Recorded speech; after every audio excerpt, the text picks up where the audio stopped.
Ladies and gentlemen, Danielle Bradbery is here. So, Danielle is from Cyprus in Texas, is that correct? Yes. She won The Voice on American television, season 4 in 2013. Yes. She's only 21, so she must have been very young when she was on that. How old were you? I just turned 16. Just turned 16. Well, this new record is interesting because it says, "I don't believe we've met," which suggests that the young 16-year-old who won The Voice, who's possibly a slightly different person to someone I had before me. And we'll ask you about that in a minute. Okay. But would you mind giving us a brief introduction, because there's a variety of people here, some of whom know about you, some not a lot. Just a brief, if you can do in 2 minutes how you got to be here, it would be great. Yes. Okay. Well, I won a TV show, The Voice, season 4, and that was 5 years ago. 16 years old. Right after the show, I did my first album, which featured 12 songs. I wasn't a part of songwriting, and it was a very fast process. Was in Nashville for the first time ever. Wasn't living in Nashville just yet. I was still living back at home in Texas with my family.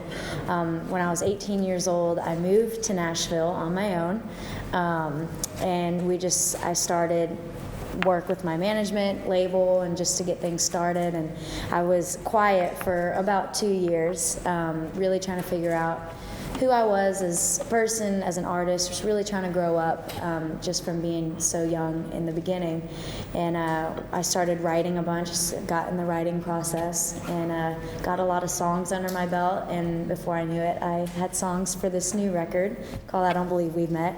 And that title is just saying that, I mean, this is a new me, I've grown up, I was so young, and now here I am. Yeah.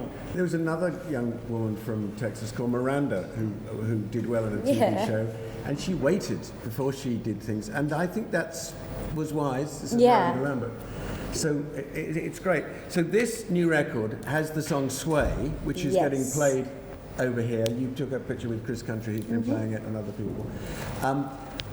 That's the song at the minute, but in the States you're on another song already, aren't you? Now, what's the new song from this record? It's Worth It. Worth It. And these you've been singing here, and on we go. So we're going to have a few questions from the audience. We're going to start with Erica there.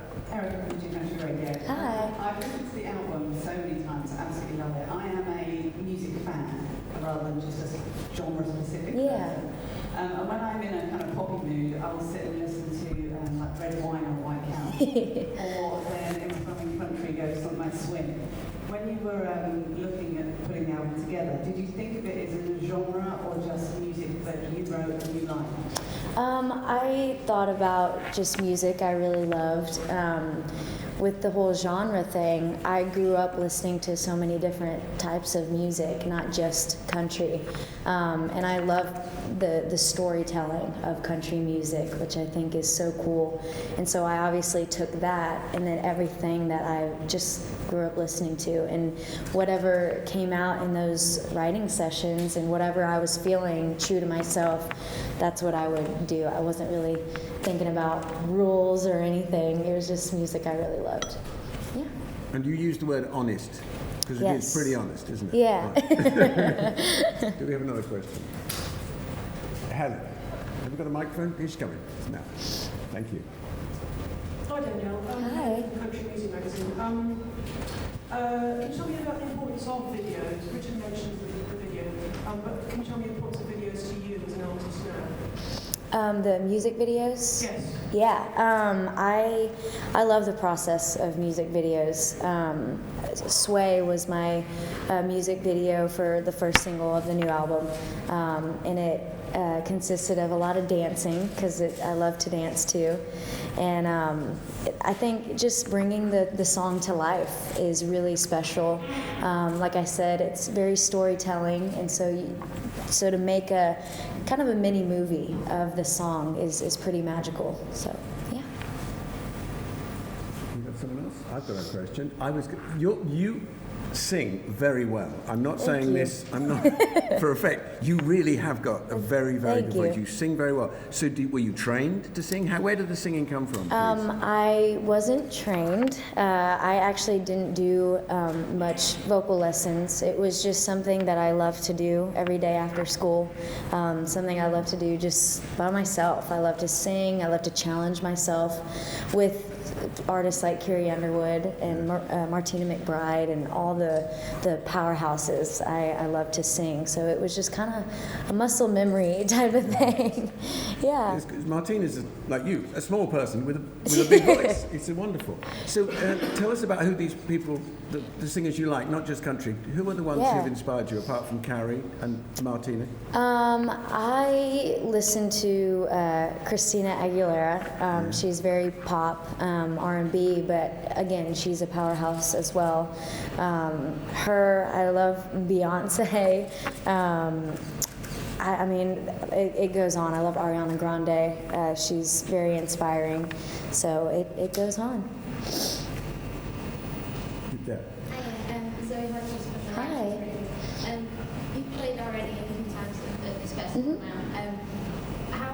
Do you know certain differences between UK and US audiences? And were you surprised by the reception to the genre here? Yeah, all of that I noticed for sure. I noticed the audiences compared to back home are very just loyal and love to listen to every word you're singing, you have to say, and you can tell that's exactly what they're doing. So that was very surprising in the best way.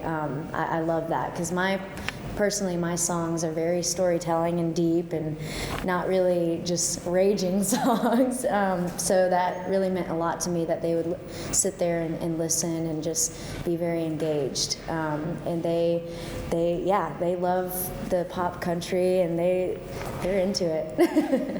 Great. Has the microphone gone to Pip? No? Did you want? Sorry, I'm sorry, misunderstood. Can we ask you about?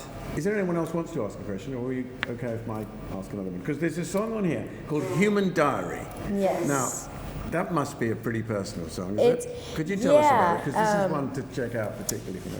That song has a special story. I co-wrote 7 out of 10 on the new record, and Human Diary was actually one that I wasn't a part of writing. And people are like, oh wow, that's such a deep song. I would have thought you were. But it was actually a day that I was going in to record the vocal for the song Worth It, and it was the last thing we had to do to finish the whole album. And usually at that point I would guess that I'm like, okay, let's finish, let's get done, I want to get it out, it's been a while. But no, I was in the room with my 2 friends that are a writer and a producer, and they had written the song Human Diary, and they're like, we just want to show you this song, and I want to see if you like it, maybe you can put your vocal on it one day.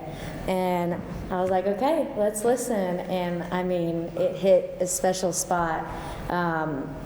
And I was just like, oh my God, that is such a deep song. It's so stripped down. But I know a lot of people that could relate to this, whether they're in a position like me, afraid that something like that would happen, or something like that has happened to them. So I put Worth It aside that day, and I recorded Human Diary, and that's how that came about. And I think the songs that you have recorded, you haven't planned this, but they're going to make sense to young women here and people generally, and it's great. So the final question is, and you don't, if it's a secret, don't answer, but you need to come back before too long. Yeah. Is this your first visit? My first visit, yes. So you should come back, if possible, later this year. So is that the intention, or is this We're definitely having conversation about it, so it'll happen. Okay, well, thank you, Danielle Bradbery. Thank you. Good to see you.